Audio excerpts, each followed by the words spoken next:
My mother teaches me bullfighting. We tore through the night along dark country roads.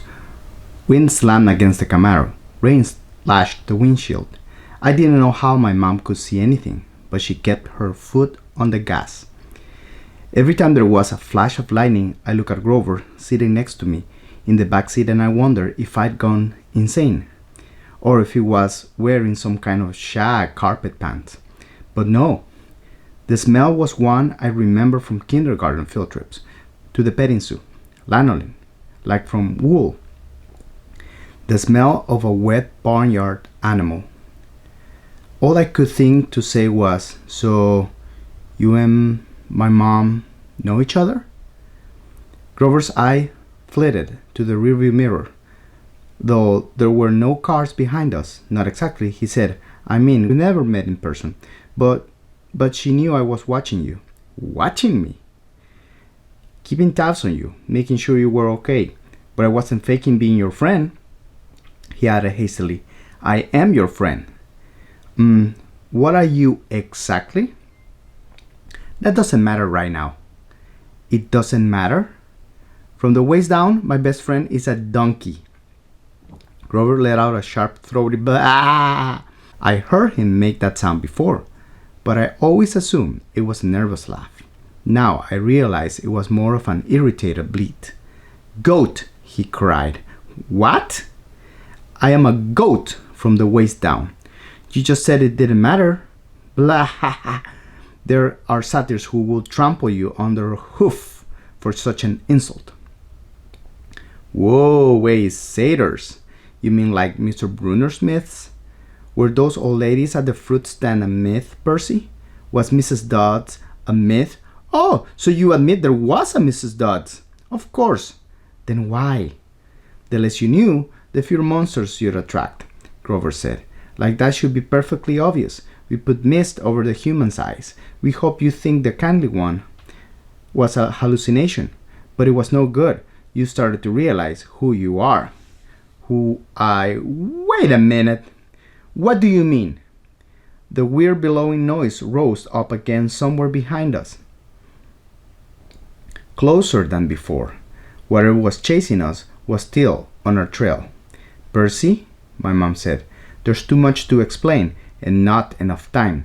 We have to get you to safety." "Safety from what? Who's after me?" "Oh, nobody much," Grover said, obviously still miffed about the donkey comment. "Just the Lord of the Dead and a few of his bloodthirstiest minions." "Grover?" "Sorry, Mrs. Jackson. Could you drive faster, please?" I tried to wrap my mind around what was happening, but I couldn't do it. I knew this wasn't a dream. I had no imagination. I could never dream up something this weird. My mom made a hard left. We swerved onto a narrower road, racing past darkened farmhouses and wooden hills and pick your own strawberry signs on white picket fences. "Where are we going?" I asked. "The summer camp I told you about." My mother's voice was tight. She was trying for my sake not to be scared. "The place your father wanted to send you." "The place you didn't want me to go?" "Please, dear," my mother begged. "This is hard enough. Try to understand. You're in danger." "Because some old ladies cut yarn?" "Those weren't old ladies," Grover said. "Those were the fates. Do you know what it means? The fact they appear in front of you? They only do that when someone's about to die." "Whoa, you said you..." "No, I didn't. I said someone." "You meant you as in me. I mean you like someone, not you. Boys," my mom said. She pulled the wheel hard to the right, and I got a glimpse of a figure she swerved to avoid, a dark fluttering shape now lost behind us in the storm. "What was that?" I asked. "We're almost there," my mother said, ignoring my question. "Another mile, please, please, please." I didn't know where there was, but I found myself leaning forward in the car, anticipating, wanting us to arrive. Outside, nothing but rain and darkness, the kind of empty countryside you get way out on the tip of Long Island. I thought about Mrs. Dodds and the moment when she changed into the thing with pointed teeth and leathery wings. My limbs went numb from delayed shock. She really hadn't been human. She'd meant to kill me. Then I thought about Mr. Brunner and the sword he had thrown me. Before I could ask Grover about that, the hair rose on the back of my neck.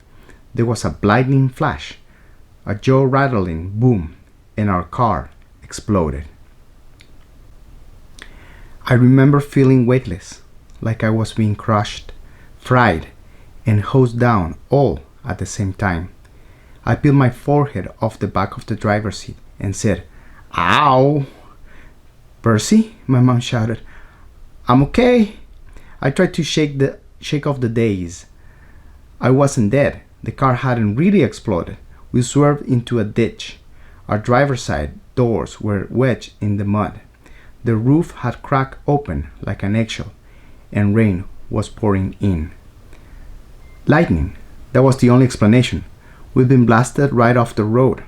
Next to me in the backseat was a big, motionless lump. Grover! He was slumped over, blood trickling from the side of his mouth. I shook his furry head, thinking, "No, even if you're a half-barnyard animal, you're my best friend, and I don't want you to die." Then he groaned, "Food." And I knew there was hope. "Percy," my mother said, "we have to." Her voice faltered. I looked back. In a flash of lightning, through the mud-spattered rear windshield, I saw a figure lumbering toward us. On the shoulder of the road, the sight of it made my skin crawl. It was a dark silhouette of a huge guy, like a football player.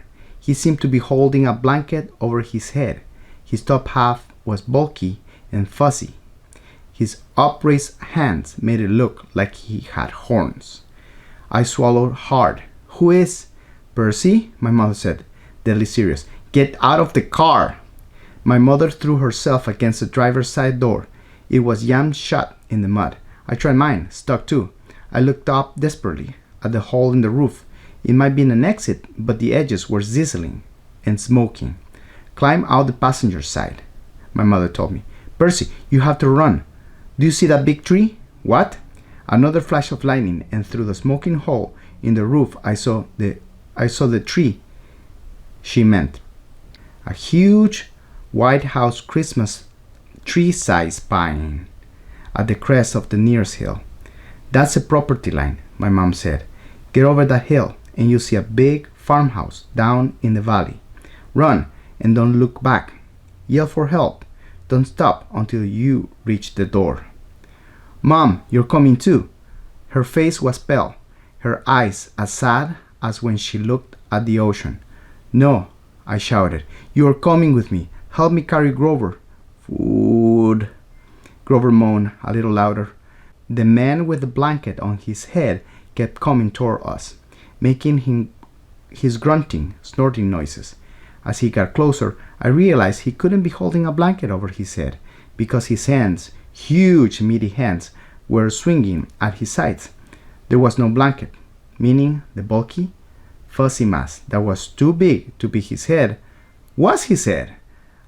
And the points that looked like horns. "He doesn't want us," my mother told me. "He wants you. Besides, I can cross the property line. But we don't have time, Percy. Go, please." I got mad. Then, mad at my mother, at Grover the goat, at the thing with horns that was lumbering toward us, slowly and deliberately, like a bull. I climbed across Grover and pushed the door open into the rain. "We're going together. Come on, Mom." "I told you." "Mom, I'm not leaving you. Help me with Grover." I didn't wait for her answer. I scrambled outside, dragging Grover from the car. He was surprisingly light, but I couldn't have carried him very far if my mom hadn't come to my aid. Together, we draped Grover's arms over our shoulders and started stumbling uphill through the wet waist high grass. Glancing back, I got my first clear look at the monster. He was 7 feet tall. Easy, his arms and legs like something from the cover of Muscle Man magazine. Bulging biceps and triceps and a bunch of other ceps, all stuffed like baseballs under vein-webbed skin. He wore no clothes except underwear. I mean, bright white Fruit of the Looms, which would look funny, except that The top half of his body was so scary. Coarse brown hair started at about his belly button and got thicker as it reached his shoulders. His neck was a mass of muscle and fur leading up to his enormous head, which had a snout as long as my arm, snotty nostrils with a gleaming brass ring, cruel black eyes, and horns, enormous black and white horns, with points you just couldn't get from an electric sharpener. I recognized the monster, all right. He had been in one of the first stories Mr. Brunner told us, but he couldn't be real. I blinked the rain out of my eyes.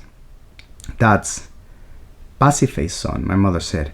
"I wish I'd known how badly they want to kill you. But he's the min—" "Don't say his name," she warned. "Names have power." The pine tree was still way too far, 100 yards uphill at least. I glanced behind me. Again, the Bullman hunched over our car, looking in the windows, or not looking exactly, more like snuffling, nuzzling. I wasn't sure why he bothered, since we were only about 50 feet away. "Food," Grover moaned.